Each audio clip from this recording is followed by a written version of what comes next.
Have you ever wondered why one currant bush is loaded with clusters of large, juicy berries, while another, growing just a few feet away, produces only a handful of tiny fruits? The difference often has very little to do with fertilizer, watering, or even the variety itself. In many cases, the biggest secret is proper pruning. Today, we're going to show you exactly how to prune currant bushes for bigger harvests every single year. Whether you grow black currants, red currants, or white currants, the techniques you'll learn can dramatically improve the health of your plants, increase berry size, reduce disease, and make harvesting much easier. By the end of this video, you'll know exactly which branches to remove, which ones to keep, and how professional growers maintain productive bushes for decades. Let's get started. Many gardeners are afraid to prune currant bushes because they worry they'll remove too much wood and lose the next harvest. Ironically, avoiding pruning usually causes exactly the problem they're trying to prevent. Currants naturally produce dozens of new shoots every season. If these shoots are left untouched year after year, the center of the bush becomes crowded. Sunlight struggles to reach the inner branches, air circulation decreases, moisture lingers after rain, and fungal diseases become much more common. Even worse, the oldest branches gradually lose their productivity. They continue taking up space and using nutrients, yet they produce fewer berries each season. A neglected bush often becomes taller, denser, and harder to harvest, while berry quality steadily declines. Pruning completely changes this. When performed correctly, pruning redirects the plant's energy toward vigorous young wood, allowing it to produce larger berries, healthier foliage, and stronger new shoots that will bear fruit for years to come. Think of pruning as resetting the balance of the bush every season. Instead of feeding dozens of aging branches, the plant focuses on its most productive ones. Before making your first cut, it's important to understand one simple fact. Not all currants grow fruit in exactly the same way. Black currants produce their best crops mainly on 1-year-old and 2-year-old wood. This means younger branches are usually the most productive. Older branches, especially those over 3 or 4 years old, gradually become less fruitful and should be removed regularly. Red and white currants behave differently. Their fruit forms on short fruiting spurs that remain productive for many years. These bushes still require pruning, but they generally keep older branches longer than black currants. Knowing which type you have helps determine exactly how aggressively you should prune. Fortunately, the basic principles remain similar for all three. Now let's talk about timing. One of the most common questions gardeners ask is, when is the best time to prune currants? The ideal time is during dormancy. Late winter through very early spring is perfect, just before buds begin to swell. At this stage, the structure of the bush is easy to see because there are no leaves hiding the branches. The plant also hasn't started actively growing yet, allowing wounds to heal quickly once spring arrives. If you miss late winter, you can still perform light corrective pruning after harvest. However, heavy pruning is usually best saved until dormancy. Avoid pruning during severe freezing weather. Fresh cuts made in extremely low temperatures may suffer damage before healing begins. Choose a dry day whenever possible. Wet conditions can increase the risk of spreading fungal diseases between plants. Before heading into the garden, gather the right tools. Fortunately, you don't need expensive equipment. A pair of sharp bypass pruning shears handles most branches beautifully. For thicker stems, use long-handled loppers. Very old bushes with heavy woody stems may require a pruning saw. Whatever tools you use, cleanliness matters. Always disinfect blades before moving between bushes. A simple solution of rubbing alcohol or diluted household disinfectant works well. Sharp blades create clean cuts that heal much faster than crushed or torn wood. Dull pruners damage stems and provide entry points for diseases. Professional growers often sharpen their tools several times during pruning season for this very reason. Now comes the most important skill of all: learning to recognize old wood. Look carefully at the branches. Young shoots usually appear smoother, lighter in color, and more flexible. Older branches become thicker, darker, rougher, and develop cracked bark over time. Many older stems also produce numerous tiny side shoots while generating less vigorous new growth. If you're growing blackcurrants, these are often the first candidates for removal. The healthiest bushes contain a mixture of young, middle-aged, and productive branches, rather than dozens of aging stems competing for space. When you're unsure about a branch, ask yourself one question. Is this branch helping the bush, or simply taking up room? That simple question guides nearly every pruning decision. Now let's begin pruning. Start by standing back and looking at the entire bush. Don't cut immediately. Observe its natural shape. Notice crowded areas. Look for crossing branches. Identify stems growing inward toward the center. The goal isn't simply making the bush smaller. The goal is creating an open framework that allows sunlight and fresh air to reach every part of the plant. Begin with the easiest cuts. Remove anything that's obviously dead. Dead wood is usually brittle, gray, and shows no healthy buds. Next, remove broken branches. Storm damage creates wounds that rarely heal properly and often become entry points for pests and disease. Now cut away branches touching the ground. Low branches frequently collect moisture, making berries dirty and encouraging fungal problems. They also become convenient bridges for slugs and other pests. Next, remove stems rubbing against one another. As branches move in the wind, rubbing strips away bark, creating injuries that weaken both stems. Choose the healthier branch and remove the weaker one completely. Finally, eliminate shoots growing toward the center of the bush. The middle should remain relatively open rather than packed with tangled growth. Imagine sunlight shining down from above. If light can't easily reach the center, the bush is probably too crowded. At this point, you'll already notice the plant looks cleaner, more balanced, and easier to manage. But the real transformation happens next, when we decide exactly which older branches should be removed to encourage vigorous new growth and maximize berry production. Now that the bush is cleaned up and you've removed all the dead, damaged, and overcrowded growth, it's time for the step that has the greatest impact on future harvests, removing older branches to encourage vigorous new growth. This is where many gardeners hesitate. They look at a thick, healthy-looking branch and think, it still has buds, so I'll leave it. But appearances can be deceiving. A large branch isn't necessarily a productive branch.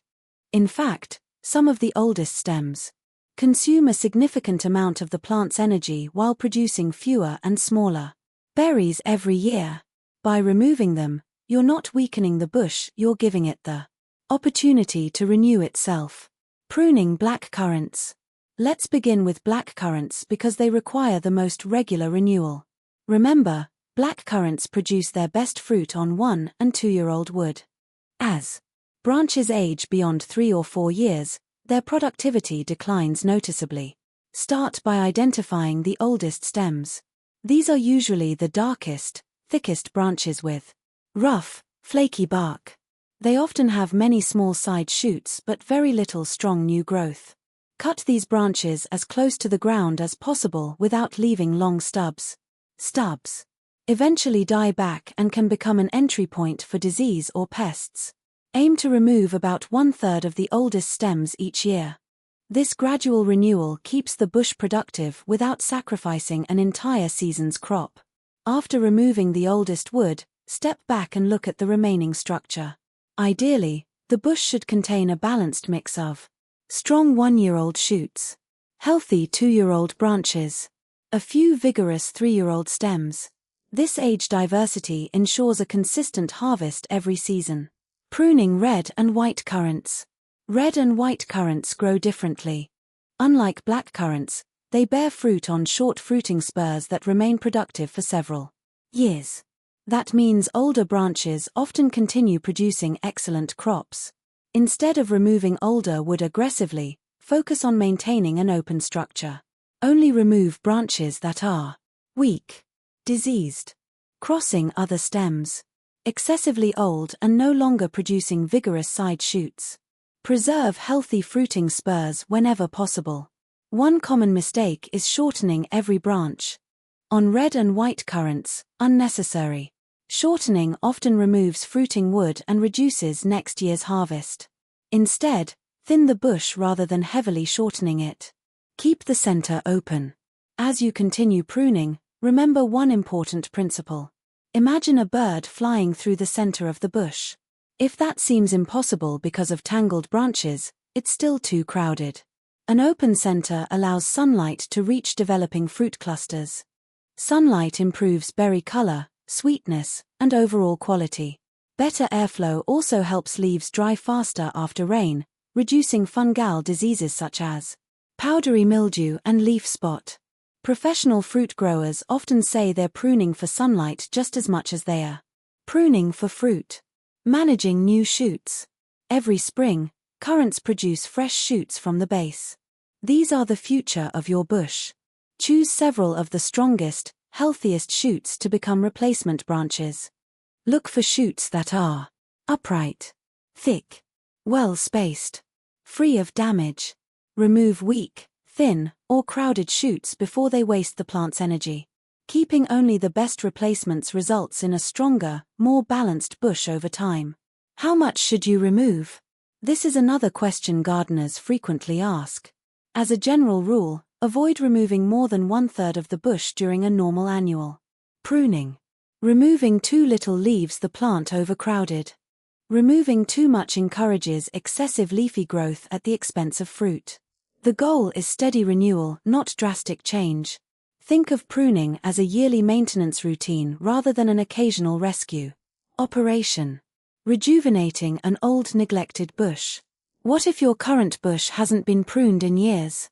Perhaps it's become a tangled mass of thick stems with tiny berries hidden inside. Don't panic.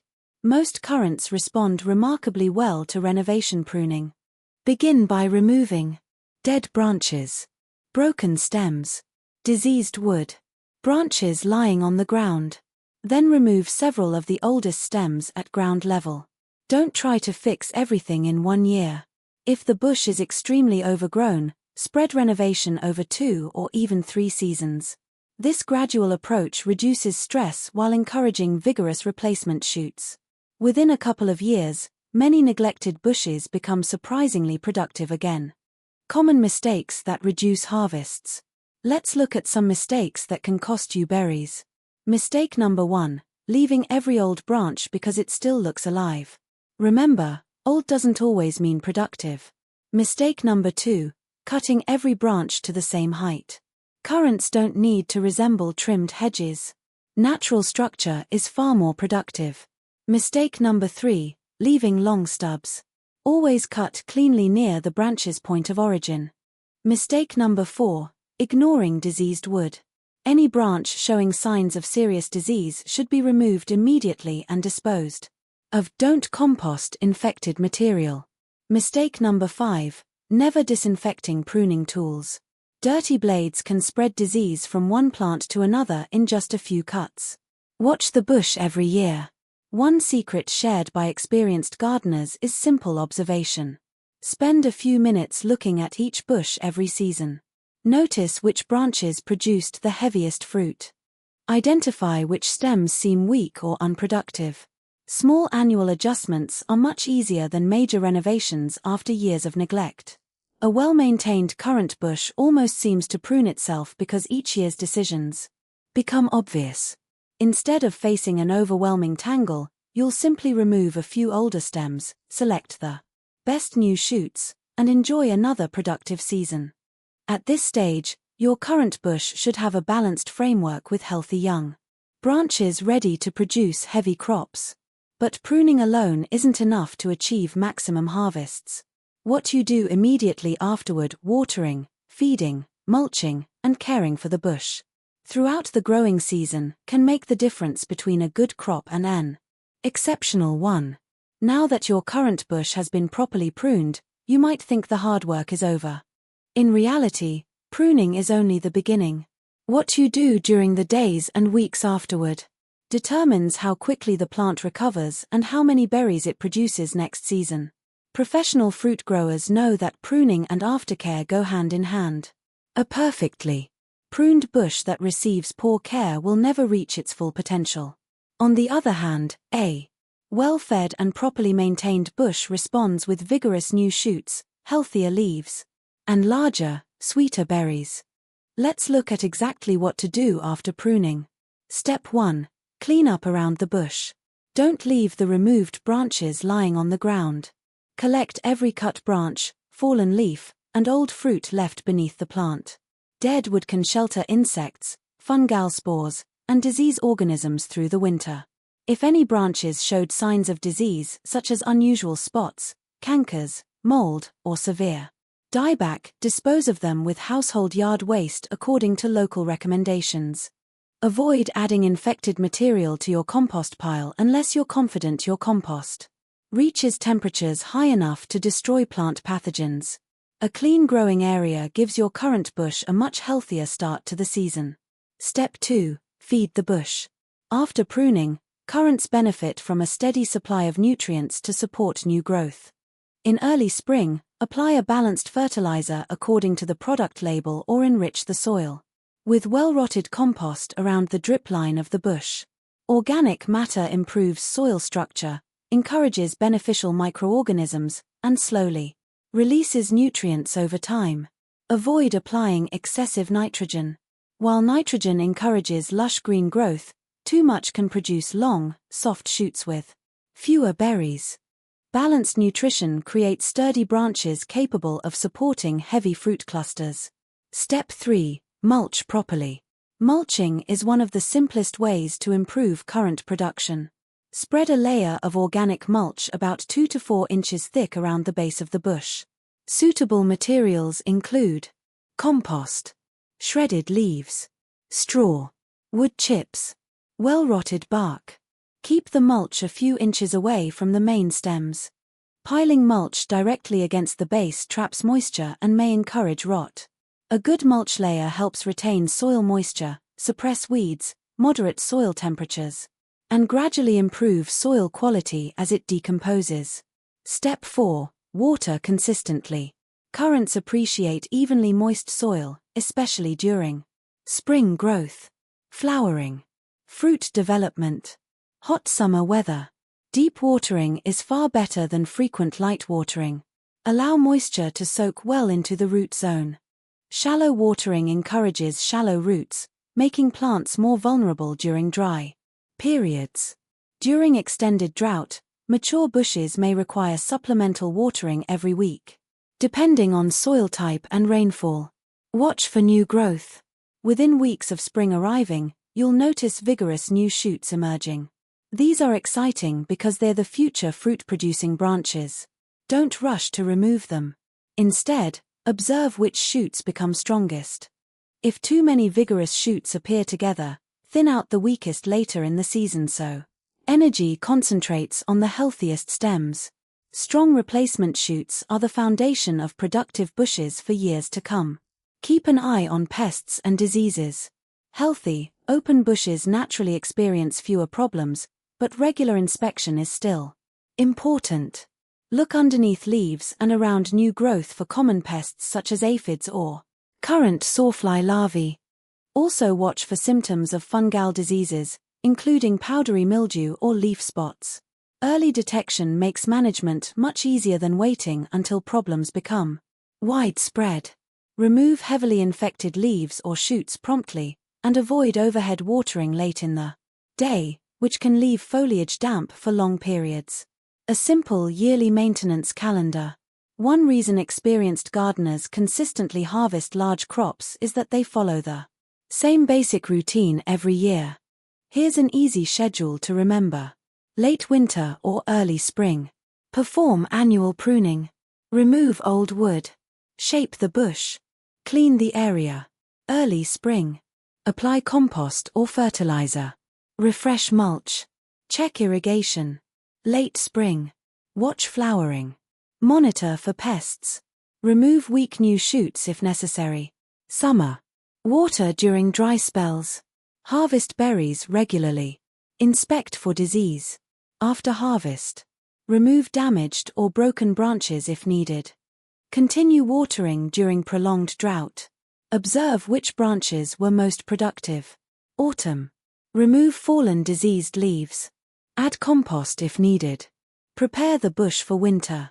Repeating this routine every year keeps maintenance simple and prevents major problems. From developing professional tips for bigger harvests. Here are several techniques experienced growers rely on. Always prune with a purpose. Every cut should improve light, airflow, or future productivity. Don't prune simply because a branch looks long. Maintain a balance of branch ages. Too many old branches reduce production. Too many young shoots delay consistent harvests. Harvest berries promptly. Leaving ripe fruit on the bush for too long can attract birds and certain pests. Protect bushes from birds if necessary using appropriate netting installed carefully so wildlife cannot become trapped. Label newly planted varieties. Different currant varieties grow at different rates, and keeping records helps you learn which pruning methods work best for each one. Most importantly, observe your plants. No book or video can replace spending a few minutes each season studying how your own bushes grow. The plants themselves will teach you what they need. Final thoughts. Pruning currant bushes isn't about cutting as much as possible. It's about guiding the plant toward healthy, productive growth year after year.